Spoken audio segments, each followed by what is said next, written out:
नमस्कार दोस्तों, रचना पंडित चैनल पर आपका स्वागत है। आज मैं आपको सुनाने जा रही हूँ, आखिर क्यों दिया माता पार्वती ने भोले बाबा को श्राप। महादेव और माता पार्वती का बंधन सबसे अनोखा बंधन है। माता पार्वती और भोलेनाथ का प्रेम असीम और अनन्य है। माता पार्वती ने न जाने कितने जन्म लिए, सदियों प्रतीक्षा और कठोर तप के बाद फाल्गुन महीने के कृष्ण पक्ष की चतुर्दशी के दिन भोलेनाथ को पति के रूप में पाया था। ग्रंथों के अनुसार भोलेनाथ ने माता पार्वती को अपने आधे अंग पर स्थान दिया है।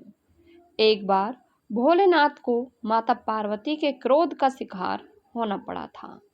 सिर्फ यही नहीं, माता पार्वती ने क्रोध में आकर भोलेनाथ को ही श्राप दे दिया। तो चलिए शुरू करते हैं आज की यहाँ की कहानी। पौराणिक कथाओं के अनुसार एक बार माता पार्वती ने भोलानाथ के समक्ष चौसर खेलने की इच्छा प्रकट की थी और भोलेनाथ ने माता पार्वती के इस प्रस्ताव को स्वीकार कर लिया। चौसर का खेल शुरू हुआ और हर चाल में पार्वती माता ने शिव जी को हराया। खेल में महादेव ने सब कुछ माता पार्वती जी से हारने के बाद पत्तों के वस्त्र पहनकर गंगा के तट पर चले गए। यह बातें जब कार्तिकेय को पता चली तो वह माता पार्वती से सारी वस्तुएं वापस लेने पहुंच गए, लेकिन माता पार्वती ने खेल के नियम अनुसार वस्तुएं देने से इनकार कर दिया। फिर देवी पार्वती और कार्तिकेय के बीच खेल शुरू हुआ, जिसमें माता हार गईं। इसके बाद गणेश जी ने भी चौसर के खेल में भोलेनाथ को हरा दिया। अपनी जीत की खुशी का समाचार गणेश ने माता पार्वती को सुनाया तो उन्होंने पिता को पुनः कैलाश पर लाने की बात कही।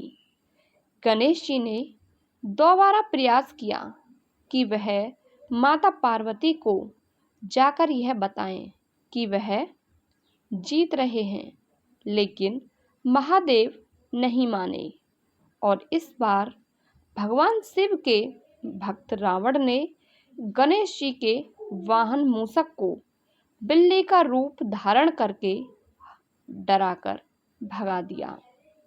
और फिर भोलेनाथ ने कहा कि अगर पार्वती फिर से खेल खेलने को राजी होंगी तो वह लौट आएंगे। माता पार्वती ने भोलेनाथ के प्रस्ताव को स्वीकार किया, लेकिन अब भोलेनाथ अपना सब कुछ हार चुके थे।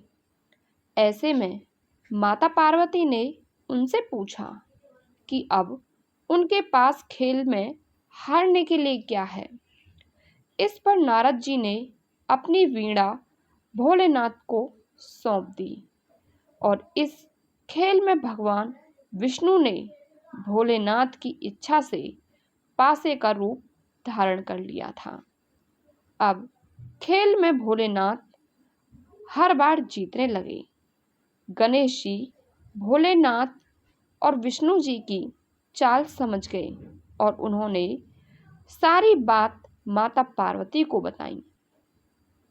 जब माता पार्वती को यह बात पता चली तो वह बहुत क्रोधित हुई और इस खेल में भोलेनाथ का साथ देने पर रावण को भी श्राप दे दिया कि एक दिन भगवान विष्णु ही उसका अंत करेंगे। इसके बाद उन्होंने भोलेनाथ को यह श्राप दिया कि उनके सिर पर सदैव गंगा की धारा का बोझ रहेगा। दोस्तों, जुआ ने न केवल मनुष्य को ही बर्बाद किया, बल्कि इसकी चपेट से भगवान भी नहीं बच सके हैं। महाभारत में पांडवों को कौरवों ने जुआ में हराया था, जिसके कारण वंश का नाश हो गया। तथा माता पार्वती के साथ भगवान भोलेनाथ को भी इस खेल में सब कुछ गंवाना पड़ा था। शायद इन्हीं गलती से सबक लेकर हमारे बड़े बुजुर्गों ने हम सबको जुओ को खेल नहीं, एक बुराई के रूप में बताया है। जुआ के कारण उस काल से लेकर इस काल तक कई परिवार बर्बाद हुए हैं। इसे कभी भी एक खेल के रूप में नहीं देखा गया, क्योंकि इसके पीछे बिना मेहनत के लाभ कमाना और षड्यंत्र शामिल होता है। आपको ये वीडियो कैसी लगी हमें कमेंट करके अवश्य बताएं, और यदि आप हमारे चैनल पर नए हैं तो चैनल को सब्सक्राइब करके बेल आइकन अवश्य प्रेस करें। मिलते हैं आपसे अगली कहानी में। आपका बहुत बहुत धन्यवाद।